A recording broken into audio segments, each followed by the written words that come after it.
ক্রীড়া জগতের টাকা পয়সা আয়ের সবচেয়ে বড় সাইট হচ্ছে বেটিং।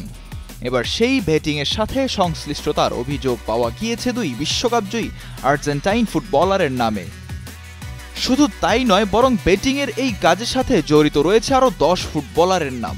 তবে বেটিংয়ের সঙ্গে নিজেদের নাম থাকার বিষয়টি প্রত্যাখ্যান করেছেন দুই আর্জেন্টাইন ফুটবল তারকা।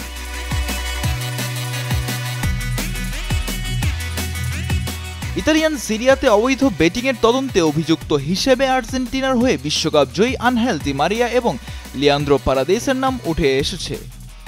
তাদের পাশাপাশি অতীত বর্তমানের আরও 10 জন খেলোয়াড় অভিযুক্ত হয়েছেন, কিন্তু ডি মারিয়া এবং পারাদেস অবৈধ বেটিংয়ের সঙ্গে নিজেদের সংশ্লিষ্টতা অস্বীকার করেছেন।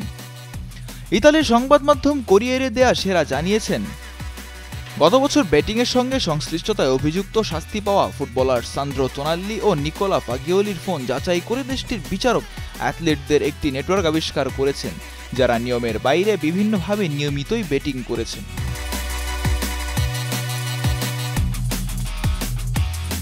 তোনাল্লি এসি মিলানের সাবেক মিডফিল্ডার, এখন খেলছেন নিউক্যাসল ইউনাইটেডে। গত বছর বেটিংয়ের প্রতি নিজের আসক্তির কথা স্বীকার করেন 24 বছর বয়সী এই ফুটবলার এবং সেজন্য 10 মাস নিষিদ্ধও হন। ফাগিওলি জুভেন্টাস থেকে ফিওরেন্তিনায় এখন ধারে খেলছেন। বেটিংয়ের সঙ্গে সংশ্লিষ্টতায় গত বছর 7 মাস নিষিদ্ধ হওয়া ফাগিওলি জুভেন্টাসে ডি মারিয়া ও পারাদেসের সতীর্থ ছিলেন।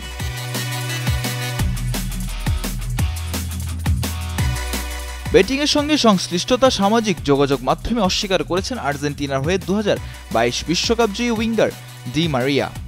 আর্জেন্টিনা জাতীয় দলের জার্সি তুলে রাখলেও বেনফিকার হয়ে খেলা চালিয়ে যাওয়া এই তারকা নিজের ইনস্টাগ্রাম স্টোরিতে লিখেছেন, সংবাদ মাধ্যমে প্রতিবেদনগুলোর পরিপ্রেক্ষিতে স্পষ্ট করতে চাই, আমি কখনো কোনো রকম অবৈধ বেটিং করিনি। রোমার ডিফেন্সিভ মিডফিল্ডার পারাদেসও নিজের ইনস্টাগ্রাম স্টোরিতে লিখেছেন, সাম্প্রতিক গুঞ্জনের পরিপ্রেক্ষিতে স্পষ্ট করতে চাই, আমি কখনো কোনো ধরনের অবৈধ বেটিং করিনি এবং এর সঙ্গে নিজেকে জড়াইনি।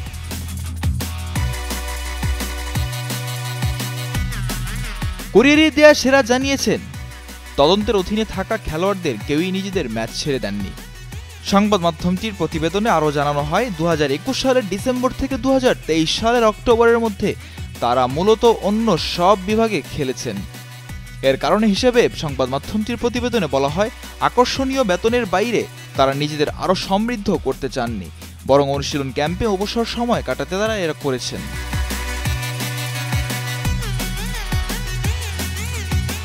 দুটি অবৈধ অনলাইন বেটিং প্ল্যাটফর্মে অর্থ বিনিয়োগের অভিযোগ উঠেছে সিরিয়ার খেলোয়াড়দের বিরুদ্ধে।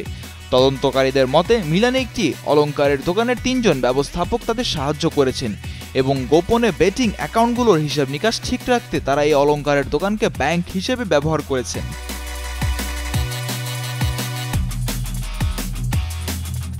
এই তদন্তে অভিযুক্ত হিসেবে জড়িত অন্যরা হলেন Alessandro Florenzi, Nicolo Zaniolo, Mattia Perin, Weston McKennie, Raoul Bellanova, Samuel Ricci, Cristian Buonaiuto, Matteo Cancellieri, Junior Firpo এবং টেনিস খেলোয়াড় মাত্তেও জিগান্তে।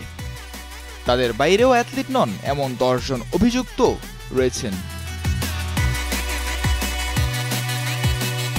মিজানুর রাশিক, কালের কণ্ঠ স্পোর্টস।